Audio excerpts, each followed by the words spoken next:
Beginning in 1891, the streets of Boise echoed with the clang of the trolley bell and the rumble of electric cars on metal rails. The streetcar provided convenient transportation from downtown Boise to surrounding neighborhoods. There was even a 44-mile loop to cities and towns in Canyon County. In 1880, Thomas Edison experimented with a half-mile-long electrified railroad. In 1887, Frank Julian Sprague, known as the father of electric traction, successfully devised an electric streetcar system. Streetcars became known as trolleys because the car was pulled or trawled along an overhead cable. The streetcar spread throughout the country, and in 1893, only 6 years after Sprague devised the system, more than 250 electric railway companies had been incorporated in the United States, including one in Boise. Streetcars were a technological leap forward in transportation and replaced horse-drawn stages and carriages, providing speed, efficiency, comfort, and reliability. They were a symbol of a modern and progressive city. In August 1890, Boise's first streetcar company, the Boise Rapid Transit Company, was incorporated by a group of leading Boise businessmen that included George Ansley, Charles Himrod, John Hunter, Cyrus Jacobs, William Jahman, Milton Kelly, Ben Wilson, R.W. Purdom, and Timothy Reagan. Over the next year, a route was selected, rails and power were installed. The Boise Rapid Transit Company started with 2 cars and added more cars over the following years as tracks extended away from downtown. In September, just a few weeks after its opening, the Idaho Daily Statesman reported that the new mass transit was serving an average of 800 passengers a day. The cars ran the route daily from 6 a.m. to 10 p.m., 2.5 miles from the powerhouse on 14th Street South and then east along Main Street to the site of the natatorium, a new indoor hot water swimming pool on Warm Springs Avenue. The Nat included an indoor swimming pool, rooms for billiards, card playing, Turkish baths, and a bar.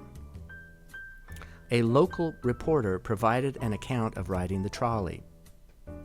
A ride on the streetcars through the whole length of Main Street and out on the Warm Springs Road as far as the natatorium affords passenger opportunities of rare enjoyment. The track is first class. The beautiful cars glide over it like things instinct with majestic life, and the skill, courtesy, and care of conductors and motormen leaving nothing to be desired so far as the line and its management are concerned. And the trip brings into view many of the most cozy and beautiful homes in the city, while the charming scenery of the neighboring hills and mountains completes a moving picture that never tires the beholder. In the summer of 1895, tracks were laid up 13th Street to Eastman, and a 5-cent fare made for a quick trip between downtown and the newly developing Hyde Park area. The trolley was instrumental in the growth of neighborhoods from the east end of Boise to the Bench area and west along State Street. Savvy developers plotted neighborhoods near the trolley route. Developers like Walter E. Pierce and his partner Lidley Cox and John Haynes encouraged passenger ridership by offering special streetcar rates to the new neighborhoods. The streetcar lines expanded to all parts of Boise. Lines extended from downtown Boise to the growing neighborhoods in the east and south ends. In December 1903, the Boise Rapid Transit Company took on new stockholders and a new name, Boise Traction Company. President of the company was Dr. Harlan P. Eustick, and the general manager was Watson N. Donaldson. The Boise Traction Company built tracks south on Broadway Avenue, ending at Garfield School, to serve residents on the south side of the river. At the same time, a line was built to the fairgrounds, which in the early 1900s was located near present-day Orchard Street. Eustick and Donaldson eventually built a line that ran west from the fairgrounds to a small farming and orchard area and plotted the town site of Eustick in 1907. From Eustick, the trolley line was laid to Meridian and finally to Nampa. Farmers would bring their products to stop along the interurban to be picked up and delivered to markets down the line. Within Boise, a city line loop known as the Belt Line traveled north on 15th Street to Dewey Street and west to 18th Street and back downtown. Another route went south on Grand Street, ending at 14th Street.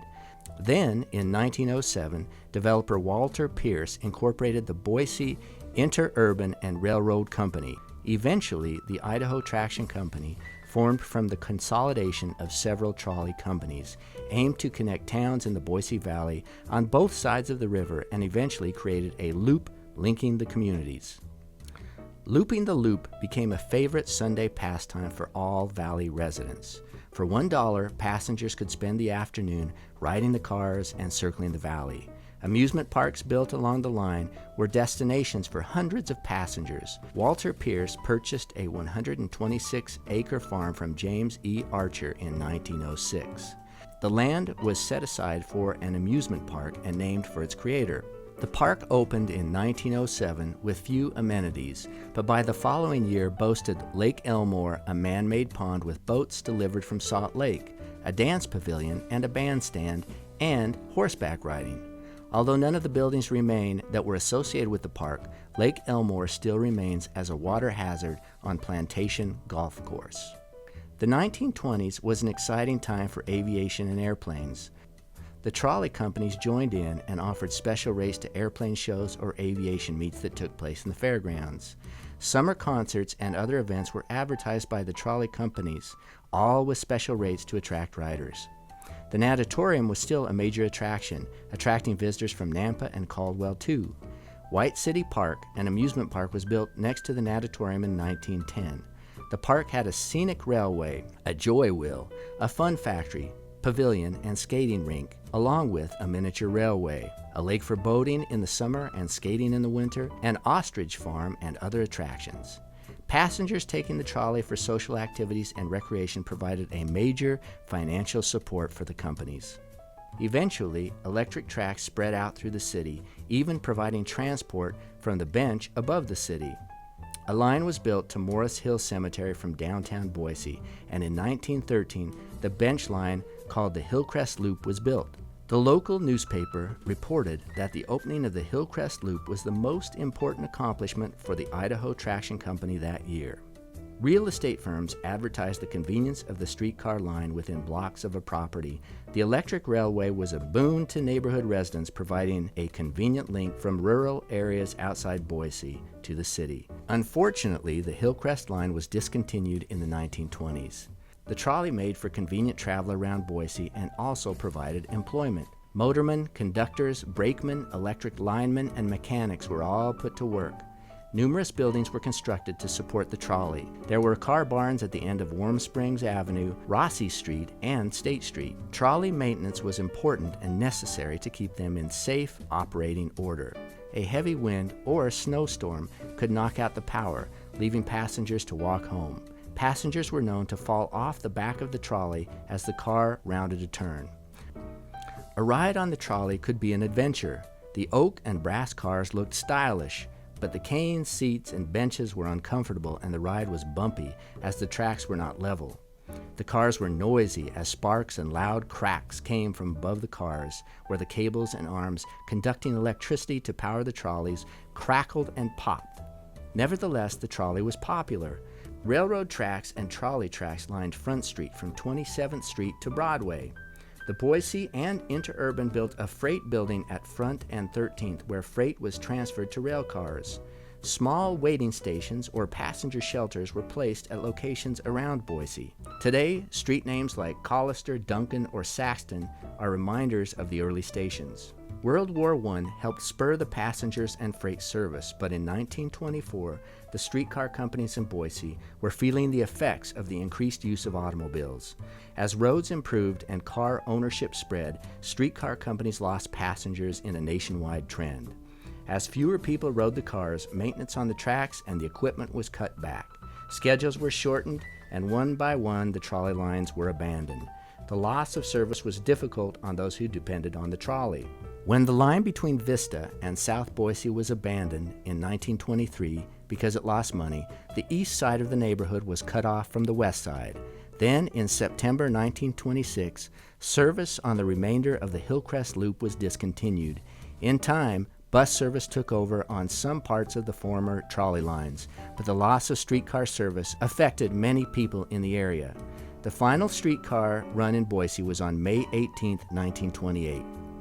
That day, the Idaho Statesman noted, quote, "Many citizens are hailing the day of the passing of the traction company cars with undisguised delight. They have complained of the unsightly paving between the tracks, of the protesting screech late at night, to the pound of steel wheels on steel rails." The trolley provided service to Boise and the surrounding communities for over 30 years. Little physical evidence remains of the trolley, but here and there a building still stands, or tracks are uncovered beneath an asphalt street.